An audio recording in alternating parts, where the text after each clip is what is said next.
Keeping time. On a weekend in January, a group of writers gathered at Hawkwood College near Stroud in Gloucestershire. They gathered for a Dark Angels workshop based on the latest novel by John Simmons, The Good Messenger. Dark Angels is a writing collective that since 2004 has been running residential courses in inspiring locations using exercises that stretch the imaginative muscles of those taking part. The theme of the weekend workshop was a writer's purpose, and it was run by John Simmons and Neil Baker.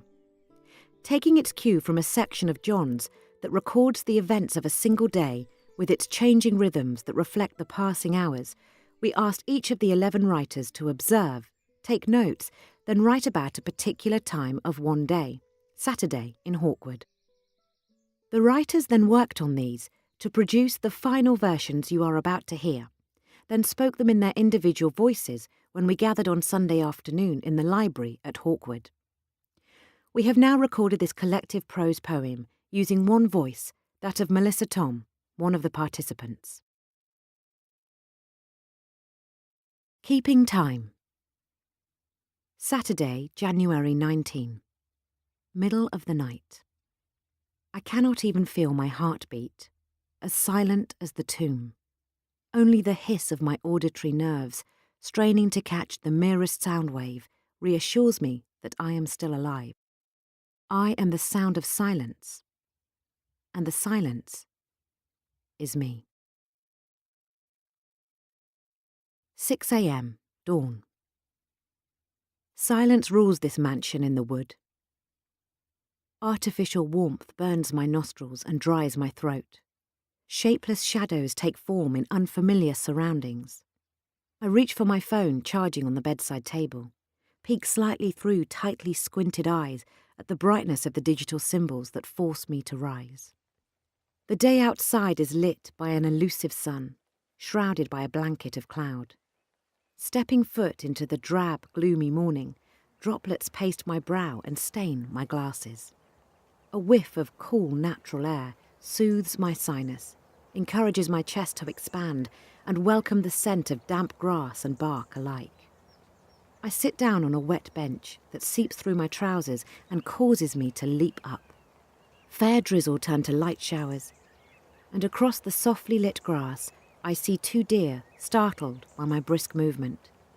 Their stance stiff, gaze locked on me, judging whether to graze or flee.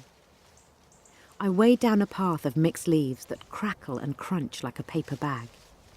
An icy wind whistles around me, penetrating my bones and makes me shudder. I recoil to the clay-coloured mansion above, a monument of grandeur in the woods, where silence rules. 8 a.m. Rise and fall.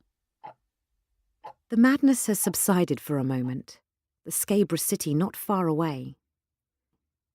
What are these sights before me? How dare they? Teasings of a quiet mind, wet green, white mists, quiet echoes. A welcome meditation from visceral thoughts and violent visions.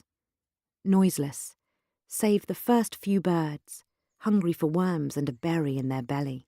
Lucky bastards, fat and happy, sitting in winter branches, leafless, witch black filigree against virgin memory, day breaking, black and white, and the neon hustle begins. 11 a.m. The time when tea and coffee happens. Most people have left the library.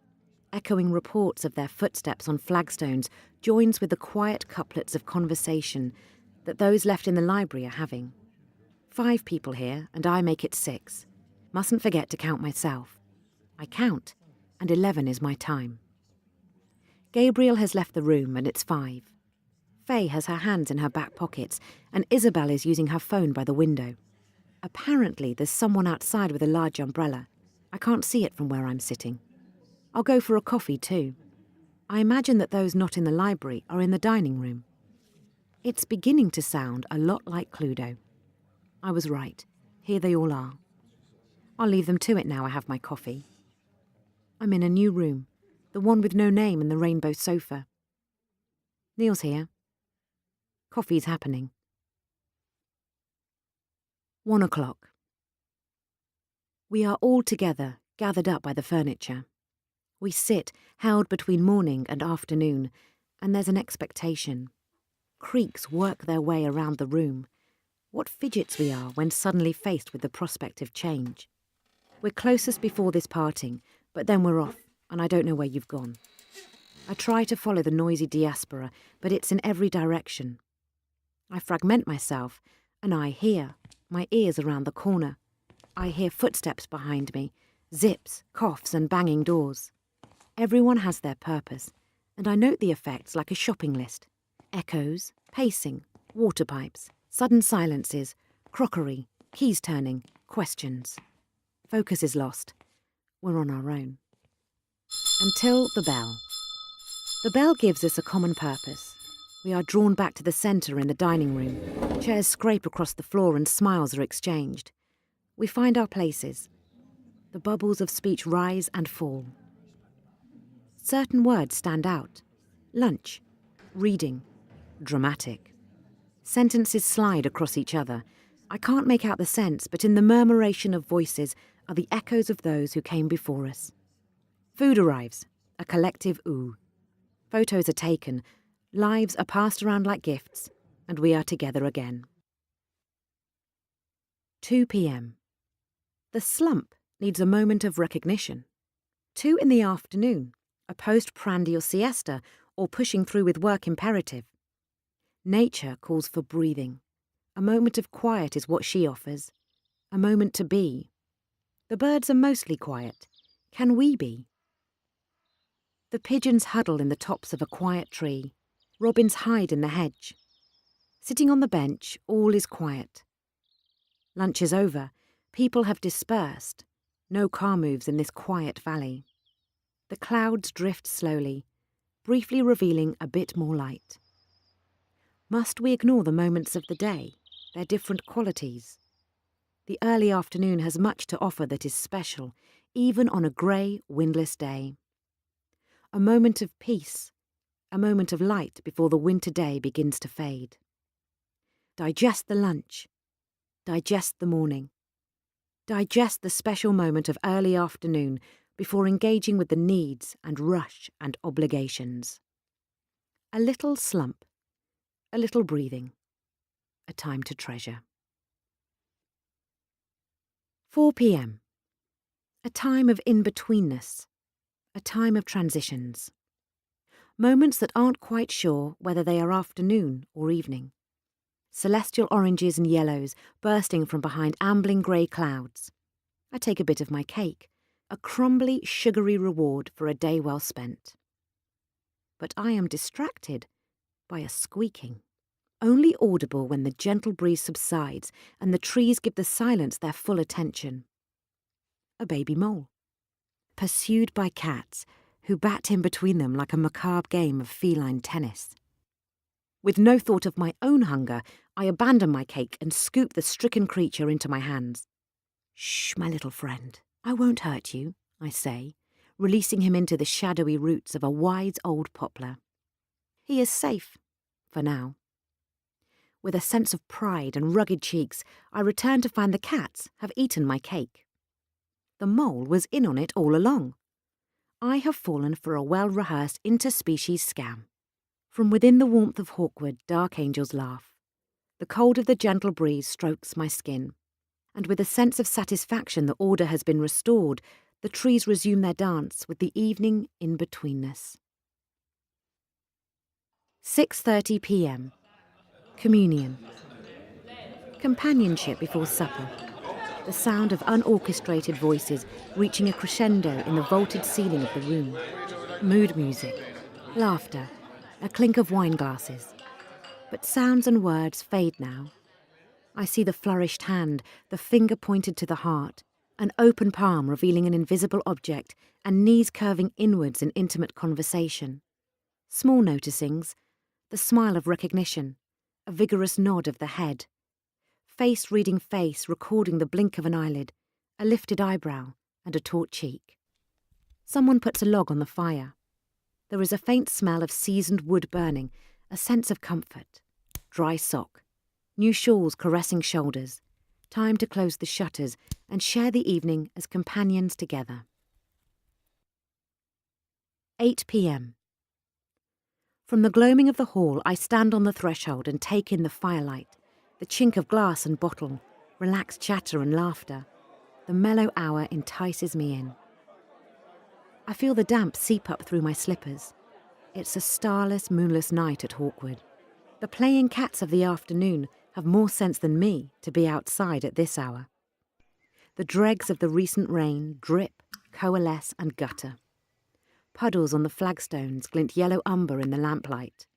Cheeks chilled, I return to the hall through the heavy front door and am greeted by 4 fur-trimmed parkers huddled together on the rank of hooks, hanging to attention. Above them, the retro paper globe. A proxy moon shines a warm, welcoming light as it sways imperceptibly on unseen convection currents. I hear bottles and glasses clink, animated conversation and laughter. Can it be only 24 hours since the beginning of that initial, unsettling verbal experiment? Yes, it can. And here we are now, relaxed, replete, a group of friends, waiting in eager anticipation to see what new experiment the mellow hour will bring. 10 p.m. After a lull, as some head up to bed, the room reforms, another burst of energy. Snippets of the day reaffirmed in conversation, ideas flitting between people like lively moths. The light in the room, that felt too dim mid-grey afternoon, is too bright now. I feel comfortable and fixed in my chair, an effort to move, even if my bum feels a little hard on the wooden seat. Warm words in the chilly porch, blessings on those who dwell here. Outside, the sound of water flow in the woods. A stream, or earlier rain dripping through the trees. The darkness of the trees, looming tall in silhouette, is foreboding. The town, seeming more expansive across the hillside when lit at night, too busy and awake. Laughter from inside. The library has reduced its full-room chorus to a duet in deep end of evening conversation. The clink of tidying glasses and mugs, my clunky steps, overloaded with more than I can safely carry, but too weary to do 2 trips. All still. The house is stage set for tomorrow as I climb the stairs. I'm happy to draw the curtains on the day. It's time to lull, after all. The sleeping hour. Sleep doesn't come easily tonight.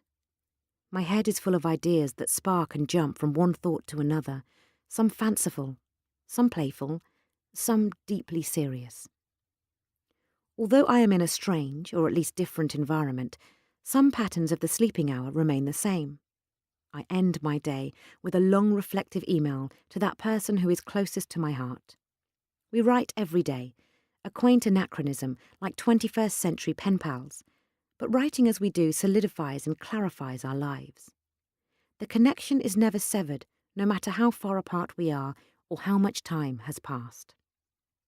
That pleasure, for it is never a task or chore, finished, I turn myself to the quiet of the night. It is late now, and someone from an urban landscape might, I imagine, be struck by the absence of sound, and perhaps even more so by the completeness of the dark. But I live my life in such a place, and so I am comfortable here in the silence. The sense of solitude and contemplation at the end of the day balances my restless thoughts. I will soon switch off the light and give myself to the darkness, and I hope to dreams. Will sleep come easily tonight? The middle of the night. In the middle of the night, I am the sound of silence, and the silence is me. A silence so complete, no creaking floorboards, no pinging pipes, no groaning beams, as to be cosmic. An overcast sky hides the moon and the air is still. Even an owl needs sound to hunt by.